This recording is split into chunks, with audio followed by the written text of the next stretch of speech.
This podcast is part of the Frederick Podcast Network. Learn more at listenfrederick.com. That's number one. You kind of reset your Painful, tender to the touch. May also same shoulder length and the other. Welcome back to another episode of the Real Health Podcast with Brandy and Amir. I am Dr. Amir Rashidian, a chiropractor, and Brandy Rashidian is my other half and the smart one at the table. And today He always sets me up for, I'm not sure. we're gonna get oily today. Oh yeah, we're gonna start. Is that with why we're dressed casually? Oily, and then we're gonna talk about drinking. Because guess what? That's what Happy people New do. Year. Oh, okay. I thought that's what people do when they get oily, is they drink. Well, no, they're two separate things. Okay. But today is not New Year's Day, but it's our last episode Before the new year. Yeah, the year. So wonderful. It's Fun. gonna. It's great. I'm excited. So that's why I thought we would talk about drinking a little bit. Yeah. But the Real Health Podcast is presented to you by the Frederick Podcast Network, and it can be found mainly on listenfrederick.com. So please visit us there. Please go check out our podcast. Most of our episodes have already been uploaded on that. Eventually, all of them will be there, but best place to listen to it there. And also check out the other podcasts there. There's a network of podcasts there that are all pretty good. Variety of topics. There's one about James Bond. Yeah. Simpsons. There's some cool yeah, stuff. there's some good stuff there. So go check it out. And then certainly share, like, subscribe, all those things. You can still find us on all the other podcasts as long as our episodes don't Actually, get... being with the Listen Frederick, where actually it'll expand us onto many more networks and platforms that we weren't on before too. So we'll point some of those out as we go along. So we might be there and you guys just don't even know it yet. So Absolutely. So, but today, because it's the last of the year, how do you think your year went? I think I had a good year. Yeah. It's been a great year. So I'm ready for next year though. But I tend not to live in the moment. So I tend to live in the future. Yeah. So I'm very excited about the future. She's already in tomorrow. Like, this is her tomorrow. Yeah. It's like already 4:00 tomorrow for me. I don't know where you guys are. You need to speed up. Catch up a little bit. And for me, I'm like present moment. Can't think to. Yesterday, a patient asked, "Are you excited about your trip coming up?" And I go, I can't even think about it. Yeah. You are not nope. You don't live in the future. Once I'm on my way, then I go, oh yeah, I'm on my way. Yeah. You're like, ooh, we're going on vacation. I forgot about that. So I think that's how dogs are. Dogs are in the moment. Oh, very much. I must be part dog. It's possible. But, so you're very loyal. What? Yes. So what was the healthiest thing you did in 2024, and what was the impact it had on you? Do you have any ideas? Well, yeah. I mean, I think I hate to say restarting the healthcare journey because I'm never off of it, but I definitely got more intentional, with workouts and with eating and whatnot. And even in those moments where, like over the past couple weeks, my schedule has been so crazy between our offices and real estate and kids and, school stuff and church stuff. So, I haven't gotten into the gym as much, but you inspired me. I did some steps in the house yesterday. Like I couldn't make it to the gym, and I was like, I'm already dressed, and so before I got out of my workout clothes, I was like, let me just throw my tinnies on, and I did the steps. Just went up and down the steps. I went up and down the steps, and you're right, it's a killer. Yeah. At first I was trucking, I was going, and I was like, he never goes this fast. There's probably a reason.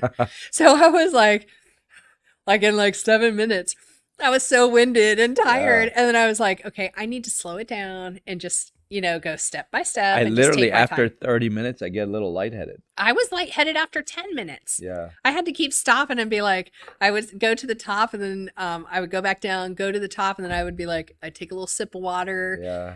It was a lot. You don't want to get lightheaded on stairs. No, it's a little dangerous. You get down a lot faster. Yeah. Yeah, that's very true. But how great is that? Like just as a inspiration, like if you're stuck at home or, you can't make it, like most of us have steps in our house. Like it's a great exercise. It's great cardio. It strength trains your One of our legs. patients yesterday asked me, have you heard of 75 hard?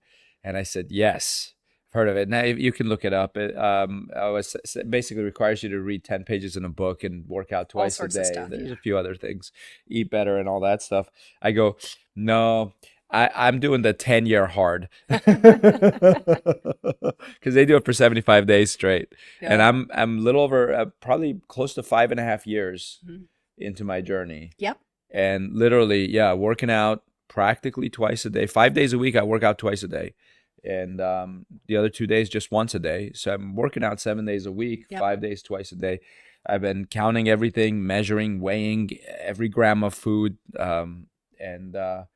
It has been transformational. So It has, but I think a lot of times what we fail to remember is that it is a journey. If we only think about it in days or weeks, that was a big shift for me. Is it wasn't about that season I needed to lose 10 pounds, or it wasn't about that outfit I wanted to get into. It's not even about I won't say a bikini because I don't think I'll ever be in a bikini again, but a swimsuit. I don't think that's very sad. Do you know what I mean? What, that I'm never going to be in a bikini? Yeah. Well, maybe. Okay. You know, our accountability group is talking about going to the Florida Keys next year. Oh. Taking the wives. Oh, you should definitely take the wives. You're gonna wear a bikini then. We're gonna show them. Wow. And the guys are gonna get a picture in their Speedos. Okay, well, Guess that's what? fair. Of the 5, so I don't know if any of us want to see that. So I have though. a group of 4 friends. We talk on the phone for 1 hour, 6 a.m. every Wednesday morning. We've been doing it for years and years and years and years. And so now, of the 5 of us, me included, with 4 of us have started doing some kind of a fitness thing. Oh, that's 3 fun. of us have coaches that are talking us through it. Oh, that's cool. Butch, Frank, and myself. Oh, nice. Frank has lost a ton of weight. He's at his high school weight now. Wow. Yeah, in his late 50s. And Butch looks great. That's so cool. He was going to lose weight for his high school reunion and then continued. So, and then you're not going to believe this. David just joined the gym. Shut the front this door. week. Go, David.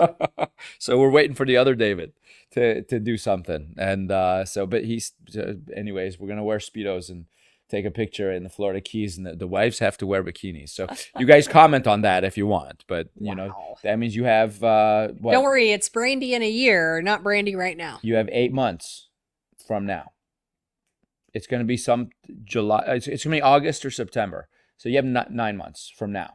Don't worry, I will not do this with Ozempic or Wegovy. That's good. Yeah. Okay. Well, good to know. I didn't think that was an option anyway. It's not an option.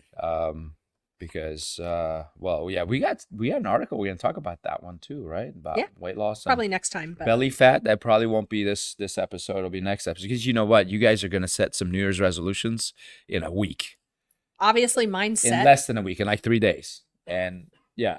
Who wants to join me on the bikini challenge? Yeah, everyone's gonna wear a bikini, and I don't want to see pictures. That's fine. You're the only one I want to see in a bikini. But everyone's gonna wear a bikini late summer. And you can just take a picture for your own spouse. That's right. Just comment, say I'm in. Just say I'm in. That's right. I'm gonna do don't the bikini make me start challenge. calling you people out because I Yeah. know some of my friends are on here watching. I certainly don't want to see the guys in Speedos. And Nobody trust does. me, we won't post our picture either. Nobody does, for the record.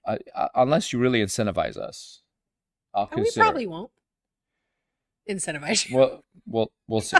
Thank you. I Yeah. love you guys, but I'm good not seeing Speedos. That's right. All right. You know, Well, they let's- make long Speedos. They're not all like short. Aren't those called biker shorts? Okay, maybe. I don't know. Okay. All right. We're 8 minutes in and we need to get going. And so we've let's... said nothing important. Okay. Happy New Year. This is worse than our Thanksgiving episode. Although that one was good. We got good comments on that. Verbal comments, like in person. Oh. I don't know if there were written comments. Sean can tell you. New York Times put this article out, and it's a bunch of trash, so we're going to read it to you. It says, "Are seed oils actually bad for you?" Robert F. Kennedy Jr. That's the first thing the article says. Are we allowed to say his name? Because we got banned last time we started talking about No, stuff that's he when we talked said about. Joe Rogan. Okay. Joe got us banned. Yeah, Joe? RFK has not yet.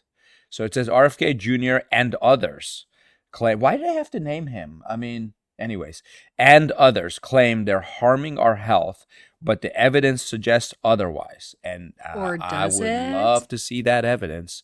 Anyways, to their many vocal detractors, they're referred to as the Hateful Eight: canola oil, corn oil, sunflower oil, and other refined oils made from. Why won't they mention soy? The main one of the Hateful Eight is soy. There's got to be a reason. And safflower, cottonseed oil. They don't mention those. It says are made from seeds of certain plants, have become lightning rods for wellness influencers and some politicians. Robert F. Kennedy Jr., who has been tapped to lead the Department of Health and Human Services by President-elect Donald Trump, says Americans are being unknowingly poisoned by them. Online forums, blogs, and influencers say they're toxic, slowly killing you, and driving up rates of diabetes, obesity, and other chronic diseases. So now remember, they're saying that other people say this, but later in the article, they say the same thing, which is funny. It says the claim that seed oils are ruining our health is especially rankling to nutrition scientists who see them as a big step forward from butter and lard. And I say it's a step backwards. I love butter. Listen, okay, so now people are be like, oh, they're telling me to eat butter. Be careful, because that's not what we're saying. And it's not about, I'm not telling you to go eat a lot of butter, and I'm not telling you to eat a lot of lard. I just know my grandmother would cook with lard. We had a tub of a metal can, giant metal can of solid lard, animal fat, under the cabinet next to the stove. Oh, yeah. And a wooden spoon, and she would take a scoop of it and throw it in the pan, and she would cook with it. And you know what? We were in Iran. This is the 70s. We were in Iran. Everybody cooked like that. Everybody cooked like that here too. And I don't remember heart attacks back then. Right. They were much lower incident. Look at the numbers. I mean, how many now Iranians are having heart attacks just like Americans. Right. But why are those numbers growing in just a span of 50 years? Right. Well, I would like to know which seed oils are being used more predominantly. We'll have to ask your mom, because she just came back. But I know, like, they were very used to here, when they were cooking Iranian food, they were using canola oil. Yeah. So, which is not great. I agree. So yeah, we got to watch that. So everybody here was using that too. Everybody had a thing of lard until Crisco came out. Right. Yeah. And then everybody started moving towards Crisco. And Right. then from there, we moved to things like Pam and, other things for cooking. But Yeah, coconut oil. Well, that's so recent. And and that's one of the coconut healthier is saturated fat. So that when they go saturated fat is bad for you, I go, well, why is coconut oil so good if it's saturated fat is bad? And a lot of people say saturated fats are very much anti-inflammatory compared to omega-6s, which is what these seed oils are. So it Right. says, what are seed oils? Seed oils, which also include cottonseed, soybean, safflower, grapeseed, and rice bran oils. They don't mention oat, but oats are part of it. Have become shorthand for refined plant-based vegetable oils. They are mainly composed of unsaturated fats. Most of them are high in one type of omega-6 fatty acids and low in another omega-3 fatty acids. Now, the main omega-3 fatty acid is actually fish oil, right? It says seed oils are made by pressing the seeds to draw out the oils, said Eric Decker, a professor of food science at the University of Massachusetts Amherst.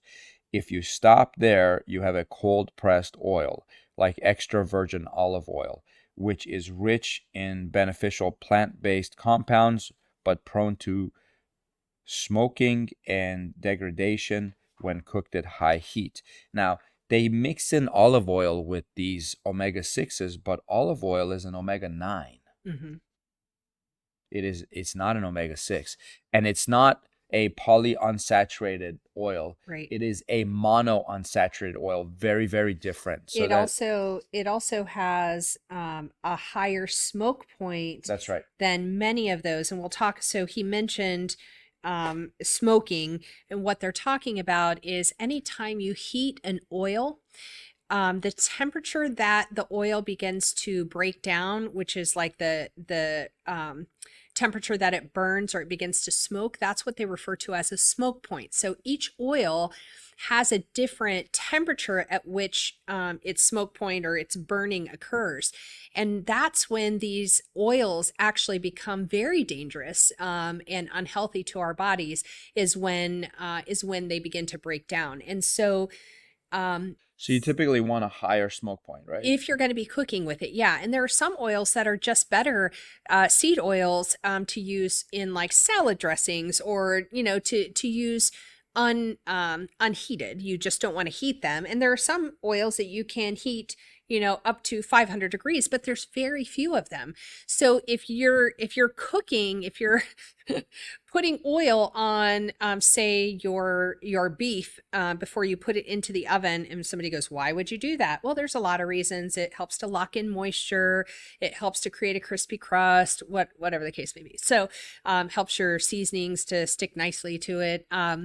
I always use a little bit of oil, but you have to be cautious about which one you're using, because if you're throwing it in the oven at 475, you're hitting that smoke point for most of those oils, and it's going to break down. It becomes unhealthy. So you have to be cautious. It says manufacturers usually process the oils further with heat and solvents to help pull more oil from the seeds, Dr. Decker says. And this is where this becomes a little bit irritating to me, because they're all going, seed oils are fine. Nothing is fine if you're adding a solvent to it. I'm just going to say it. But it's not natural then. It's not unadulterated. So if they're using a solvent, which is going to be a chemical, maybe that's one we don't use. I wouldn't use it. They also often remove certain compounds that can contribute to rancidity, splattering, unpleasant flavors, or a dark color. These processes result in a neutral tasting oil that is relatively shelf stable and can be used at high heat without easily smoking. So what they've said is they're using a chemical to change the construct of that seed oil. Yeah. So it's not acting as a seed oil normally would. So I don't know. I have such an issue with this. I can't even tell you. It says there's several several concerns about seed oils have been simmering online, but none are born out of the research, experts say. And so that's because you people will not research these solvents and these other chemicals in the seed oils. I actually have some of that research. I think you do too. We'll talk about that. Well, I'm saying they're not using that information when they're doing their studies. Exactly. But they should look at some research. Well, what research did they look at? I mean, where it says some detractors claim that their high levels of omega-6 fatty acids relative to omega-3 fatty acids may drive up chronic conditions by increasing inflammation in the body. This is based on an overly simplistic idea, said William Harris, a professor of basic biomedical sciences at the University of South Dakota. What is basic biomedical science as opposed to complex biomedical sciences? It is true, for example, that our bodies convert some omega-6 fatty acids into inflammatory compounds. There you go. But they change them into some anti-inflammatory ones as well. Really? And researchers have found, there they go again. Researchers have found that people who consume more omega-6 fatty acids generally do not have higher markers of inflammation in their blood. Instead, they are healthier. In fact, a large body of research has shown that people who consume more omega-6 fatty acids or who have higher levels of those fats in their blood have lower risks for cardiovascular disease, type 2 diabetes, cancer, and earlier death. I don't see the research that they're talking about here. Clinical trials, it says, have also consistently shown that when people replace some saturated fats from animal fats like butter and lard, or with seed or other plant-based oils, their LDL or bad cholesterol levels and risk for cardiovascular disease decrease. Whatever. Some professor of nutrition said that. Opponents also claim that the fatty acids in seed oils can easily degrade during refining, storage, or cooking, breaking into smaller molecules that can damage cells. Dr. Decker said that omega-6 and omega-3 rich oils do break down more quickly than solid sources of fat, but refining steps help to prevent that process, as does their high level of vitamin E, an antioxidant. As with, now vitamin E is good. As with many food products, seed oils can go bad when they're stored for several months at room temperature, Dr. Decker said. He stores his in the refrigerator. In this case, they should be thrown away. I just wish that, here's what I wish. Here's my Christmas wish, my New Year's wish. Could we get some journalists to actually do an unbiased article, please? Could you please include the actual data from both sides? Because you're just wrong. You're wrong. And what incentive does Robert F. Kennedy have to tell people to, why don't you focus on, omega-3s more than omega-6, and why don't you cook differently? What's his incentive? What does he get out of that? Like, every time he speaks, this guy's been shunned by his family. No one in his family talks to him anymore. The entire political party that he was a part of, his dad and his uncle, president and RFK Sr., would have been president had he not been shot. He's been thrown out of all of that. Mm-hmm. And the public, the media, everybody is against him, except for his poor wife who stuck by him. I mean, you go, this has ruined his life. Well, it could have. He hasn't let it. But yeah, do you know what I mean? But he still holds up. And there's a lot of people who don't. We were just talking about how certain people, like chiropractors, complain about how there's no good leaders in the profession, yet they're sitting around the table just talking about it, doing nothing. Yeah. Get up, be a leader then. Take some risks. Do something. Can I just go back to, I want to dive in a little bit more to the refined versus the unrefined oils. This was an article from Mountain Rose Herbs, and they were talking, the article is how to choose the right oil, and talking about oil smoke points. So they said, as a child of the 70s, I was too. I grew up in a time and place where my local grocery store only sold heat-refined, chemically extracted bleached oils. All of these, we know now, come from some of the most genetically engineered crops, including corn oil, soybean oil, and canola oil. I almost said granola oil. That'd be fun. Still today, there is no granola oil. Okay. Still today, the mass market forms of these oils are most often extracted with chemical solvents and then undergo further treatments, including very high heat and more chemicals to remove the original solvent and to deodorize and bleach the oils. Why do we need our oil bleached? I am sorry. This is not sounding healthy to me, but yet this is what New York Times says you should be taking in. So make sure you take in the ones that have chemical solvents, that have to be heated beyond their smoke point, that need to be bleached. That does not make any sense at all. This process, let's see. This process, as you might imagine, also strips most of the nutritional value from the oils. Not a surprise. I am relieved to say that today we foodies and chefs have so many other oil options, including unrefined and naturally refined culinary oils. Unrefined oils are extracted and then simply filtered to remove impurities. This means they retain much of their nutritional value, but they aren't as stable. Also, because they are minimally processed, these oils taste much more like the plants that they come from, which can be positive or negative depending on your end goal. The unrefined culinary oil options in mainstream grocery stores have skyrocketed in this author's lifetime. It began with olive oil and its deep flavored, cold pressed extra virgin options, but increasingly we can find cold pressed oils readily available that used to only be in health food stores. These oils include avocado, grapeseed, sesame, hemp, flaxseed, pumpkin seed, walnut, coconut, etc.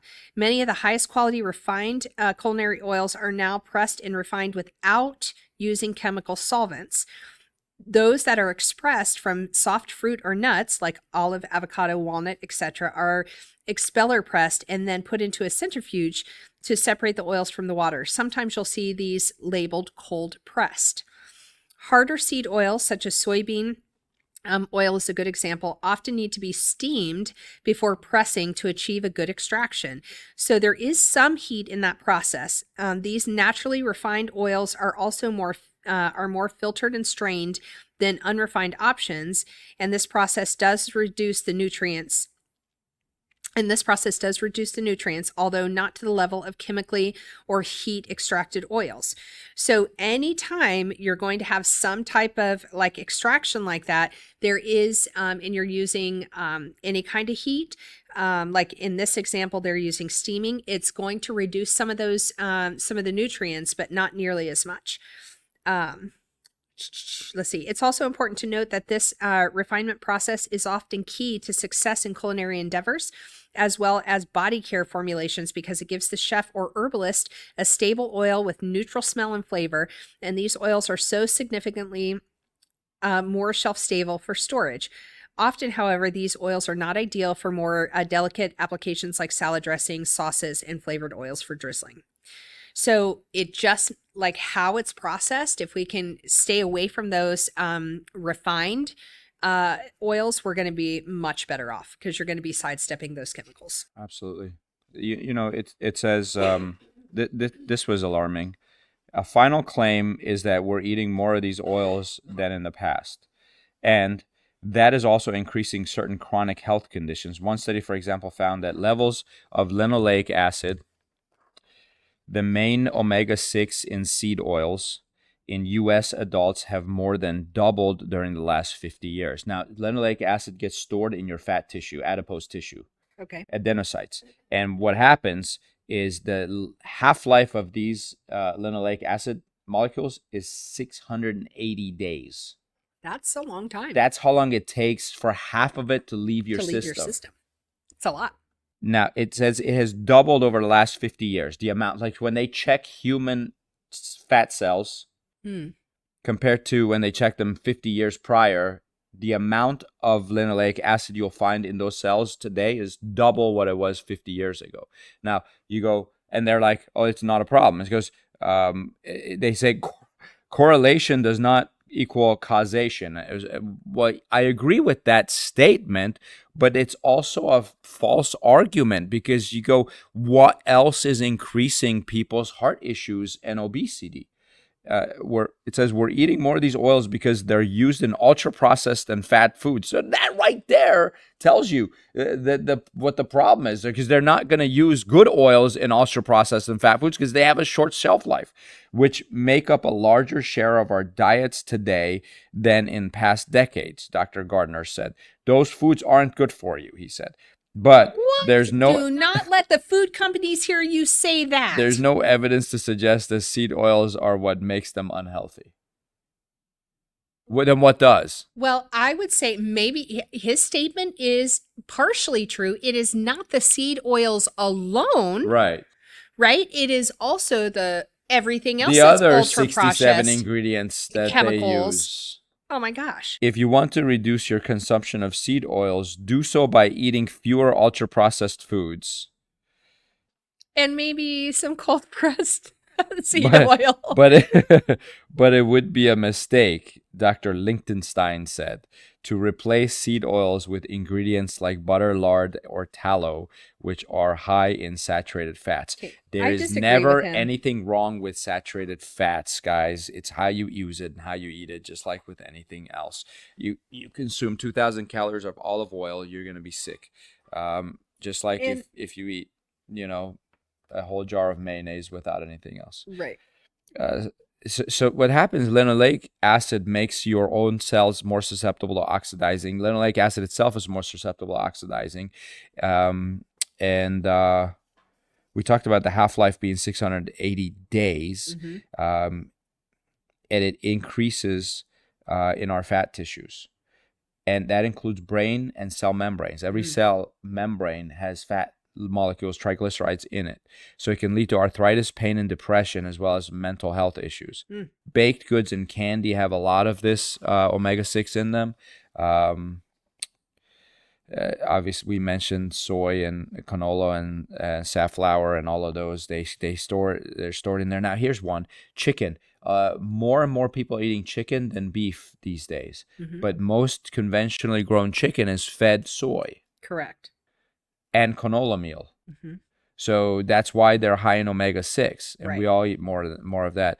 A study showed 10%. So that same study they talked about was in this other study that the levels of linoleic acid in our cells has grown up, doubled, which that's this study that I saw. It says that's what led to obesity. Right. And low-grade inflammation, which causes dementia, cancer, diabetes, and heart disease. Linoleic acid is found in our LDLs, and it obviously salad dressing, cookies, oat milk, rice milk, those things have it, and it actually causes so they say LDL is the bad cholesterol. Oxidized LDL is harmful for you. Regular LDL is not. But these seed oils oxidize your LDL, which actually does make them the bad cholesterol. Interesting. There you have it. I do want to, if I can just go through, or maybe we can include the link to this chart, but there is an oil smoke chart, smoke point chart, which I thought was really helpful. So the 2 seed oils that you should not be adding any heat to whatsoever are almond oil and flaxseed oil. So those should never be under heat whatsoever. Low heat, which would be 300 degrees to 380 degrees, would be, well, let's see, hemp oil can be at 300, walnut oil 320, peanut, sunflower, both at 320, sesame oil up to 350, unrefined coconut oil 350 to 380. Vegetable oil 400, avocado oil unrefined, and extra virgin olive oil unrefined can go up to 400 degrees. Macadamian 400, sesame oil, refined sesame oil 410, grapeseed oil 390 to 420, hazelnut oil 425. And then our highest smoke points are going to be coconut oil, canola oil, peanut oil, sunflower oil, and avocado oil. Avocado oil is actually the highest smoke point at 480 to 520. So we got rid of Pam a long time ago. We actually use an avocado oil spray when we're cooking, and it's natural. It doesn't actually have any additional chemicals in it. If it's solid at room temperature, that means it has the highest smoke point. Because if it melts at room temperature, if it's liquid at room temperature, then it boils sooner. Yeah. You know what I mean? Like coconut oil, because that's a hard. Like you look at water at 0 degrees Celsius or 32 degrees Fahrenheit, it's solid. Yeah, it's first. So if it's solid at 70 degrees, yeah, that makes sense. Then it takes a lot more heat to. You should have taught like chemistry or like some science classes. You would have been great. I tell good jokes. That too. Anyways, the last thing one of the research studies I saw said was if you have depression or IBS, you definitely cannot be on seed oils. Oh, Stay nice. away. That's probably something most people don't know. So we don't need to spend a lot of time on these 2 articles because they're silly, but because it's New Year's, we'll talk about it. The one article says this drinking habit is more dangerous than binging. And you go, what the heck could be worse than binging? Well, it turns out people who have too much time on their hands define binge drinking with an exact number of drinks. And when you drink more than that, it's no longer called binge drinking. It's called high intensity drinking. So they say high intensity drinking is more dangerous than binge drinking. But the title certainly goes, oh, what could be more dangerous than binge drinking? What do they do with their alcohol? Do they snort it? Do they, pour it on themselves? I mean, it sounds very dangerous, but it's such a silly article. But with the holidays here, holidays are pretty much done except for New Year's. People are going to drink a lot. Overall, binge drinking rates are now equivalent among young adults and those in midlife. So that's something that's changed. It used to be mostly binge drinking was done by college students, I guess. Young people, especially young men, are binging less, while middle-aged adults are throwing back more alcohol in a single session than they previously did. We've long been warned about the risks of binge drinking, usually defined as having 4 or 5 drinks in a 2-hour span. So if you drink more than 4 or 5 in 2 hours, you're no longer binge drinking. That's interesting. You're high intensity drinking. There are some people who are really competitive.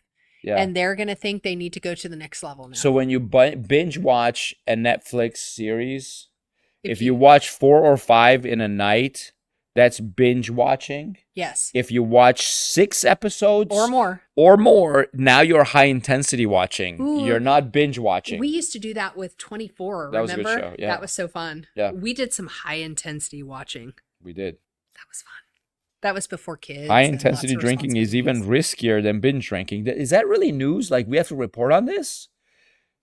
People, if you're drunk, you've probably drank too much. And it's on the rise among certain segments of population. Definition of binge drinking stems from the work of Henry Weschler. God bless him. A social psychologist at Harvard University. This is what Harvard tuition goes towards, research. In 1993, tracked alcohol use among college students across the country. He found that young women who reported consuming at least 4 drinks in a night and men who consumed at least 5 experienced the most drinking-related problems. But other researchers noticed that so silly. I go, really? You had to spend your life researching to be able to tell me that if you drink 4 or 5 drinks a night, you're going to have health problems? I could have saved them a lot of money. Oh my gosh, I would take that money and put it to good use. But other researchers noticed that some of the worst consequences associated with binge drinking, such as blackouts and alcohol poisoning, tended to happen when people had much more than 4 or 5 drinks. Oh, then just go for it, people. Did you think like after 4 or 5 you go backwards, like you start to sober up? Well, I mean, now you're an anomaly, but you hit a point and you just don't get any more. Like, you'll have a drink and that's it. You don't go more. I have a sip and I'm drunk. That's true. Over the years, experts have referred to heavier levels of binge drinking in different ways, including extreme drinking, and the far less catchy extreme ritualistic alcohol consumption.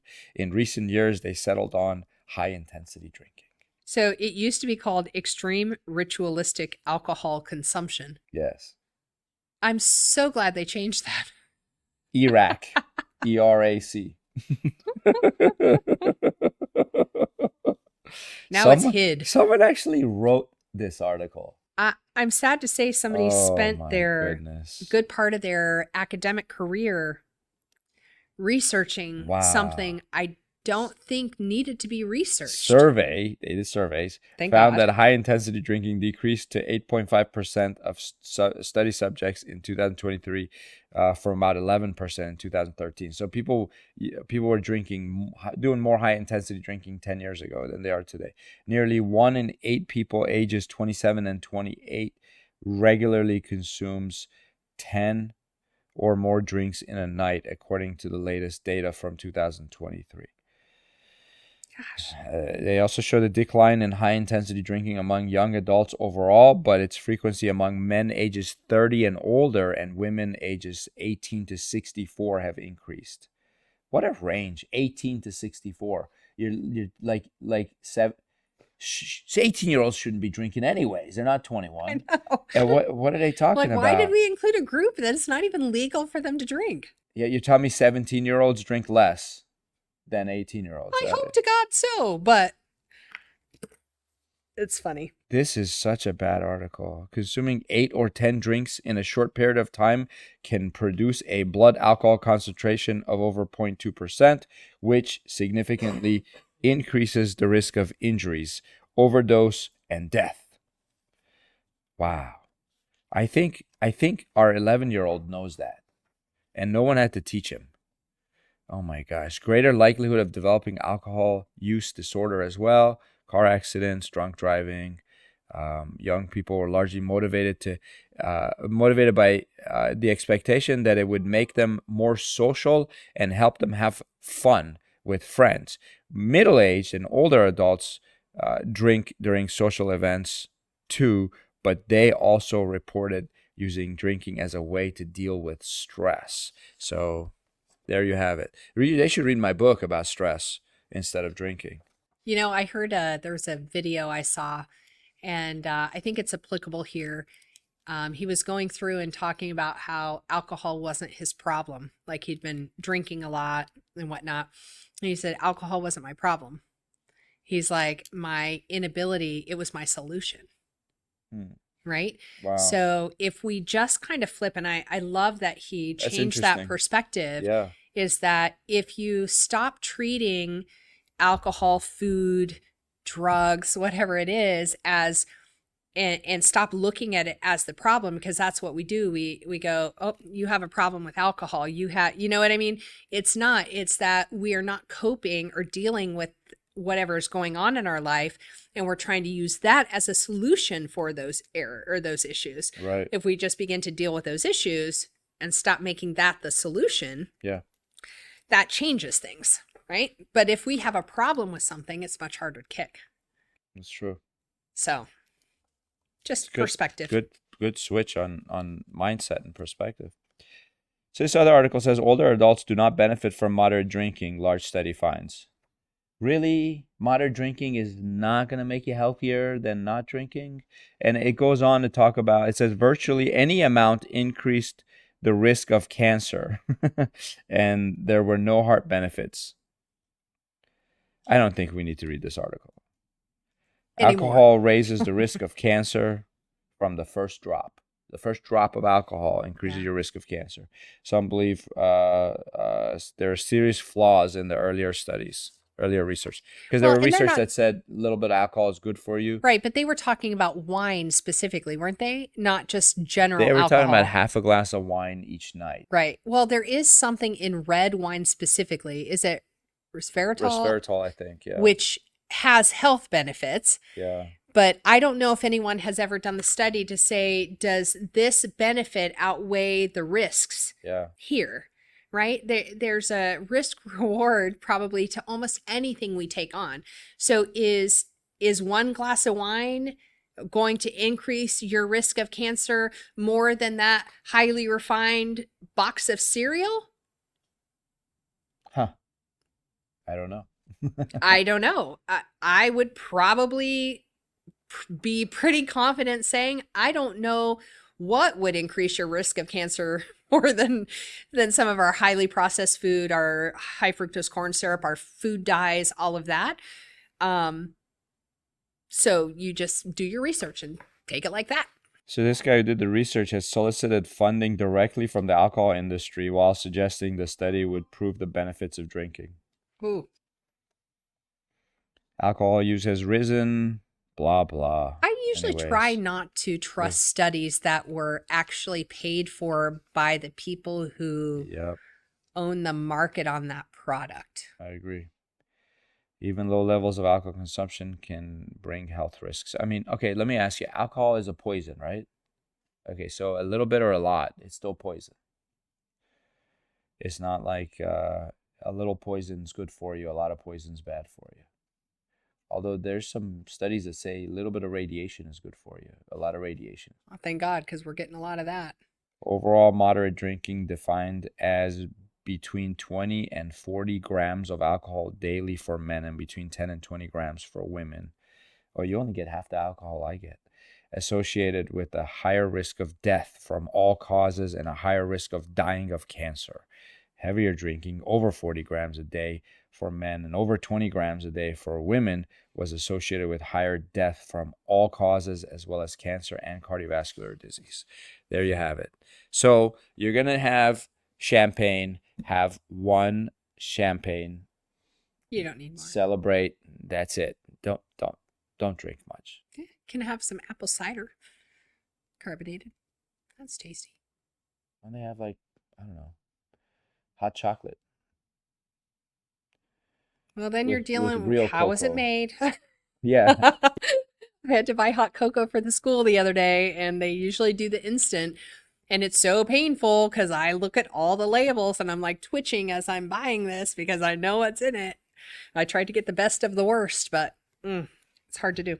So please look up listenfrederick.com and check out the Frederick Podcast Network and tune in again because we're going to talk about this article that says, are organic foods really more nutritious? See, I like these articles because they want to say no, and we can certainly talk about that. There's a story of a radio personality who had a brain issue, and I just thought the story was kind of neat to talk about. So, and talks about her surgery. It gets a little graphic, so that'll be fun. Yeah.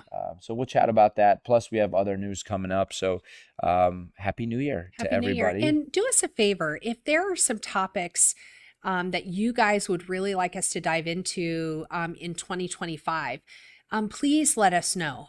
We would love to really get into some topics that you guys are really dying to get some real data on. So please, even if it's something you're not seeing in the news, but you go, hey, this has been a big question of mine or a big concern, or I heard this, what's the truth? Let us know what you guys are interested in. We want to dive into some of those topics with you. So let us know, and we'll do that. Do some deep dives. That's right. Oh, sorry, Sean. Last one of the year. Had to make some noise on the table. All right. Take care, everybody. God bless. See you next time. This podcast is part of the Frederick Podcast Network. Learn more at listenfrederick.com.